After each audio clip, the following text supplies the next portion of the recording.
Bocah berusia 6 tahun asal desa Walengkabola, Kecamatan Tongkuno, Kabupaten Muna, Sulawesi Tenggara tertusuk potongan besi sisa pondasi rumah. Kami tidak menayangkan secara utuh visualnya karena mengandung unsur kengerian.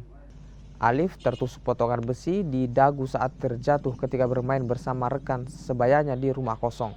Warga yang berada di dekat lokasi kejadian berupaya menolong korban dengan memotong potongan besi menggunakan gurinda.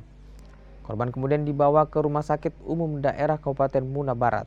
Kondisi bocah malang itu berangsur membaik dan masih menjalani proses pemulihan. Tertusuk. Dia sementara main-main. Sementara main-main, tidak lama kemudian datanglah ke makan kok katanya. Mama Alif katanya Alif dia jatuh kena besi. Saya kira tuh hanya tangannya atau apa. Pas tiba-tiba saya keluar di luar sudah tertusuk nih. Dia berpegang begini. Untung saja pas masuk itu besi dia tidak langsung kayak begini. Kalau dia kayak begini minimal dia masuk ke otak.